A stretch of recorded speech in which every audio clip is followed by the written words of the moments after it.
Hello बच्चों। इस class में भी मैं वो क्वेश्चन डिस्कस कर रहा हूँ जो मैंने लास्ट क्लास में डिस्कस किए थे। उसी मेथड के क्वेश्चन डिस्कस कर रहा हूँ मैं। जैसे हमें ये पहचानना होता है कि अगर दो फंक्शन की प्रोडक्ट है या क्वोशेंट है या कंपोजिशन है, तो ऐसा कौन सा फंक्शन है जिसको हम पुट करें और उसका डेरिवेटिव dx के साथ मल्टीप्लाई में है हो। ठीक है। ऐसे फंक्शन को आपको चूज करना है, सेलेक्ट करना है, देखना है, सोचना है जिसका डेरिवेटिव dx के साथ मल्टीप्लाई में होगा। अगर वो डेरिवेटिव वेरिएबल है तो, अगर वो कांस्टेंट है तो चाहे वो dx के साथ मल्टीप्लाई में हो चाहे ना हो, कोई दिक्कत नहीं है।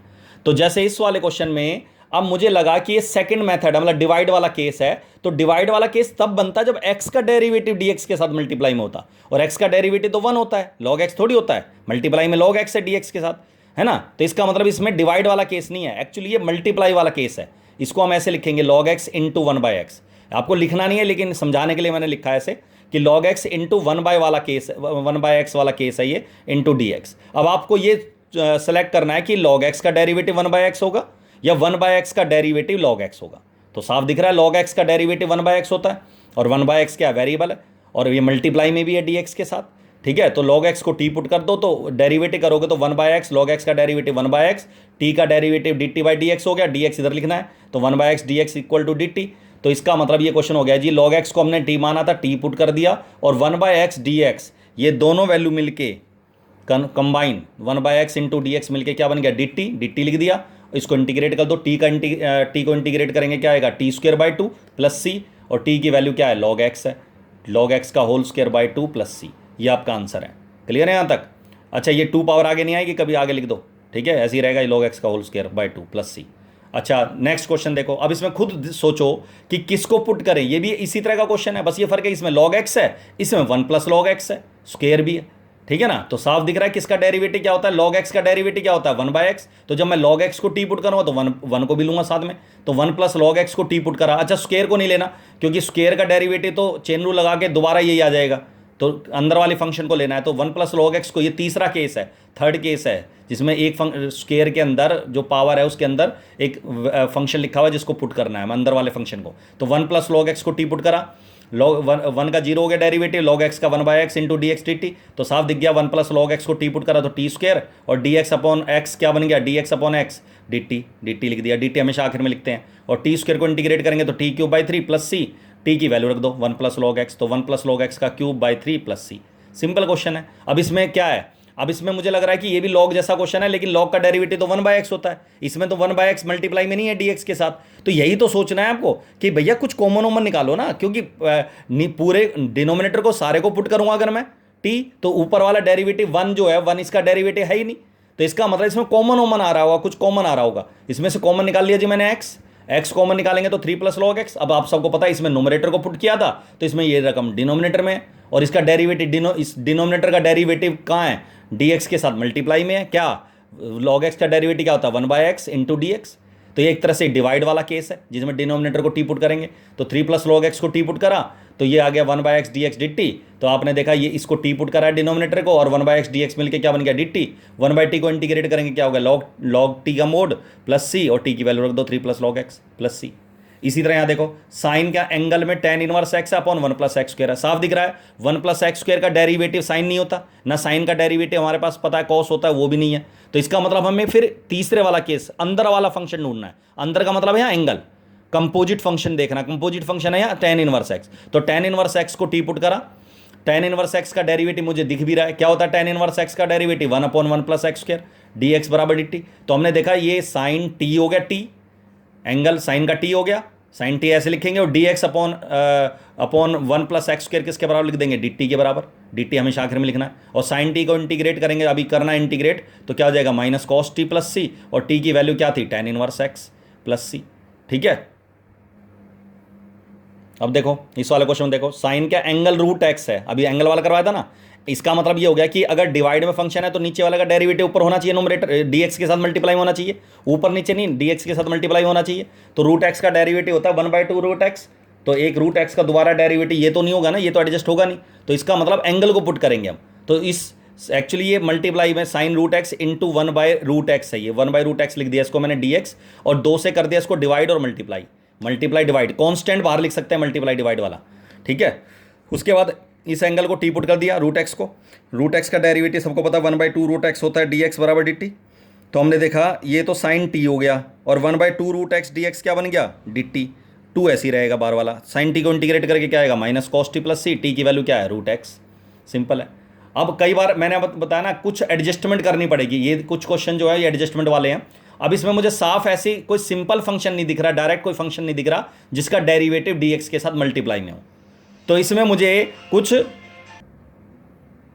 तो इसमें हमें रूट एक्स -1 को, इसमें से रूट एक्स कॉमन आ रहा है, तो इसमें हमें देखना है कुछ कॉमन तो नहीं आ रहा। तो मैंने देखा एक्स और रूट एक्स में से रूट एक्स कॉमन आ जाएगा, तो यहाँ रूट एक्स बचेगा, एक्स की पावर 1 में से हाफ बाहर ले लिया और रूट एक्स की जगह 1 बचेगा। अब दो फंक्शन आ गए ये डिनोमिनेटर में, इसका मतलब अब ये देखना है रूट एक्स का डेरिवेटिव रूट एक्स -1 होता है या रूट एक्स -1 का डेरिवेटिव रूट एक्स वाली फॉर्म में आएगा। तो साफ पता है कि रूट एक्स -1 को टी पुट करेंगे तो 1 का डेरिवेटिव 0 हो जाएगा, तो रूट एक्स का हो गया 1/2 root x into d x बराबर डी टी। और इस 2 को या तो मैंने आपको जैसे इस क्वेश्चन में करवाया था 2 से मल्टीप्लाई डिवाइड पहले ही कर दो, या इस 2 को, ये जो 2 रूट एक्स है इसको डी टी के साथ मल्टीप्लाई कर दो, 2 को 2 रूट एक्स को एक्स मतलब एक्स वाले रकम को डी टी के साथ नहीं लिखना, ठीक है, धीरे रखना है। तो 1 तो हमारे क्वेश्चन क्या बन गया रूट एक्स -1 को तो टी पुट करा हमने, और 1/रूट एक्स डी एक्स क्या बन गया हमारा डी टी, 2 डी टी, 2 बाहर लिख दिया 2 डी टी, और 1/t को इंटीग्रेट करेंगे क्या आ जाएगा लॉग टी प्लस सी, टी का मोड, और टी की वैल्यू क्या है रूट एक्स -1, टी की जो वैल्यू है वो रखेंगे, लास्ट में टी की वैल्यू जरूर रखनी है, ठीक है। अब ये क्वेश्चन है, ये वो क्वेश्चन है जिसमें ज़्यादातर बच्चों को डाउट आता है, प्रॉब्लम आती है,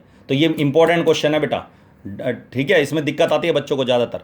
तो इसमें अब ऐसे दो फंक्शन डिवाइड में हैं, बट इस रूट एक्स प्लस 4 को अगर मैं टी पुट करता हूँ तो डेरिवेटिव एक्स नहीं आएगा, इसका डेरिवेटिव रूट एक्स प्लस 4 का डेरिवेटिव एक्स नहीं होता डेरिवेटिव, ठीक है ना। तो इसका मतलब इसमें इस अगर और अंदर वाले का डेरिवेटिव एक्स प्लस 4 को टी पुट करूंगा तो इसका डेरिवेटिव एक्स नहीं आता। लेकिन इसमें हमें मजबूरी है कि सेपरेट कर नहीं सकते, मतलब डायरेक्ट कोई फॉर्मूला है नहीं, सेपरेट हो नहीं रहा रूट में एक्स प्लस 4 होने की वजह से, तो इस एक्स प्लस 4 को ही हम टी पुट करेंगे। तो जब एक्स प्लस 4 को टी पुट करा तो डेरिवेटिव करा तो एक्स का 1 हो गया, 4 का 0 हो गया, तो डी एक्स बराबर डी टी हो गया। तो इस क्वेश्चन में हमने देखा ये तो एक्स प्लस 4 तो टी हो गया root t, d x d t के बराबर हो गया। तो ये जो x बच गया ना, जो इस dx के साथ भी नहीं आया, यहाँ x इंटू डी एक्स बराबर डी टी भी नहीं आई, जो x एडजस्ट हो जाता डी एक्स के साथ, डी टी लिख देते उसको हम, तो यहाँ भी नहीं आया x। तो इस x की जो वैल्यू है, जो बचा हुआ है वेरिएबल है, कोई भी किसी भी क्वेश्चन में अगर वेरिएबल पुट करने के बाद कोई वेरिएबल बचता है तो उसकी वैल्यू यहाँ से निकालेंगे, x की वैल्यू t-4 और यहाँ रख देंगे जी t-4। तो ऐसे हम वैल्यू जो हम पुट करते हैं फंक्शन, जिस फंक्शन को हम पुट करते हैं उसी से उसकी वैल्यू निकाल के पुट करेंगे। तो x की वैल्यू t-4 होती है तो t-4 रख दिया। अब ये इंटीग्रेट आराम से हो जाएगा, t के नीचे रूट एक्स लिख दिया, 4 के नीचे रूट एक्स, सेपरेट हो जाएगा। अब सेपरेट हो जाएगा, पहले सेपरेट नहीं हो रहा था लेकिन अब सेपरेट हो जाएगा। अब t की पावर 1 में से हाफ लेस करेंगे तो हाफ पावर बचेगी, और ये t की पावर हाफ को ऊपर लिखेंगे माइनस हाफ हो जाएगी। इंटीग्रेट होने के लिए तैयार है बिल्कुल, ये इसको इंटीग्रेट कर दो, t की पावर हाफ को हो गया, 1 पावर ऐड करोगे तो 3/2/3/2, इसकी बार माइनस हाफ में एक जोड़ोगे तो प्लस हाफ आ जाएगा बाय हाफ प्लस सी, 2/3/2 को आप सबको पता है 2/3 लिख देंगे, और t की वैल्यू होगी जी हमारे पास x प्लस 4, तो x प्लस 4 की पावर 3/2, यहाँ भी x प्लस 4 की पावर 3/2 होगी, और ये 2 4 से मल्टीप्लाई हो गया 8 आ गया। आंसर तो आ गया, यहाँ भी छोड़ सकते हैं हम आंसर, लेकिन जो पीछे आंसर है, या कई बार जो MCQ में आंसर कुछ अलग फॉर्म में हो तो इसका मतलब है वो इसलिए ऐसे आता है। इन दोनों में से देखो क्या कॉमन आ रहा है, तो मैंने देखा 2 कॉमन आ रहा है दोनों में से, और x प्लस 4 की पावर हाफ जो छोटी पावर है कॉमन आ गई।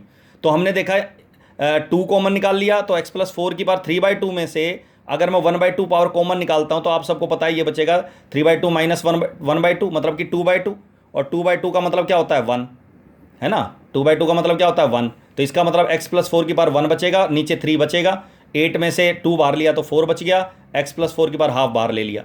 यहाँ 3 एलसीएम लोगे तो 3 -12 में 4 ऐड करेंगे तो माइनस का 8 आ जाएगा, इसको आगे लिख दिया, 2/3 आगे लिख दिया, x प्लस 4 को रूट में लिख दिया, हाफ पावर का मतलब रूट होता है प्लस सी। तो पीछे कई बार MCQ वगैरह में या आंसर में ये दे रखा होता है, ये लाना होता है, ठीक है। और देखो अब ये वाला क्वेश्चन है, इसमें ये देखो कि किसका डेरिवेटिव क्या है। अब सबको पता है कि कॉस का डेरिवेटिव साइन होता नहीं है, tan का डेरिवेटिव सेक्स स्क्वायर होता है। अब मुझे तो दिख रहा है, कई बार डेरिवेटिव छिपा हुआ होगा, तो मुझे तो दिख रहा है tan x का डेरिवेटिव इस क्वेश्चन में है, लेकिन आपको पता नहीं दिख रहा। तो भैया आप सबको पता है tan x का डेरिवेटिव सेक्स स्क्वायर होता है, तो 1/cos स्क्वायर क्या होता है, सेक्स स्क्वायर ही तो होता है। तो इसको सेक्स स्क्वायर लिख दिया, 1 - tan x का होल स्क्वायर, ऐसे कैसा। अब साफ दिख रहा है किसका डेरिवेटिव क्या है, तो किसको पुट करोगे आप, तो 1 माइनस टेन एक्स का टी को टी पुट कर दिया, 1 का डेरिवेटिव 0, टेन एक्स का सेक स्क्वायर होता है डी एक्स बराबर डी टी, इस माइनस को डी टी के साथ लिख दिया, माइनस से मल्टीप्लाई कर दिया तो sec square x d x बराबर माइनस डी टी। तो माइनस यहाँ आ गया ये वाला, ये माइनस डी टी वाला बाहर लिख सकते हैं, कॉन्स्टेंट है, इसको टी पुट करा तो टी स्क्वायर हो गया और sec square x d x क्या बन गया डी टी। और 1/t, अगर 1/t होता तो log t लिखते हैं, इंटीग्रल जो होता है 1/t का, लेकिन 1/t स्क्वायर है, कोई और पावर है तो ऊपर लिखेंगे पहले इंटीग्रेशन से पहले, तो t की पावर ऊपर लिखेंगे तो -2 पावर हो जाएगी इंटीग्रेट करने से पहले। अब इसको इंटीग्रेट करेंगे तो -2 में एक ऐड करेंगे तो -1, उसी से डिवाइड, माइनस माइनस प्लस हो गया, और t की पावर -1 का मतलब होता है 1/t प्लस c, और t की वैल्यू रख दिया जी 1 माइनस टेन एक्स। क्लियर है यहाँ तक? अभी इस वाले क्वेश्चन में देखो, इस वाले क्वेश्चन में कॉस, यहाँ कॉस का एंगल 2x है और उन दोनों साइन कॉस का एंगल x है, तो या तो इसका होल स्क्वायर खोलने के बाद नीचे डिनोमिनेटर में ऐसी रकम लाओ जिसका एंगल 2x हो, ताकि सेम ट्रिग्नोमेट्रिक फंक्शन का डेरिवेटिव आ जाए, या फिर इस cos 2a का फॉर्मूला लगाओ जो इस फॉर्म में होता है एंगल x वाला। तो cos 2a का फॉर्मूला लगा दिया जी मैंने, cos square x minus sine square x, इसके दो फैक्टर हो गए a square minus b square के, एक बार प्लस एक बार माइनस, प्लस वाला फैक्टर एक प्लस वाली रकम से कट गया, तो हमने हमारे पास ऊपर बच गया cos x minus sine x, नीचे cos x plus sine x। अब ये डिवाइड वाला केस आ गया, साफ दिख रहा है, डिनोमिनेटर का डेरिवेटिव न्यूमरेटर में, डिनोमिनेटर को टी पुट करा, कॉस का डेरिवेटिव माइनस साइन होता है, साइन का कॉस होता है, ब्रैकेट के बाद लिखते हैं डी एक्स बराबर डी टी। इसके बाद हमने देखा ये कॉस आगे पीछे लिखा हुआ है, cos x minus sine x, ये क्या है cos x minus sine x d x, तो ये पूरा का पूरा सेम है, डी टी बन गया, ये नीचे टी है, 1/t का होता है log t प्लस सी, और t की वैल्यू रख दो cos x plus sine x. अगर मान लें बाई चांस ये होता माइनस का, यहाँ माइनस होता कॉस एक्स के आगे और प्लस का साइन होता, तो माइनस से मल्टीप्लाई कर देते तो वही आ जाता सेम,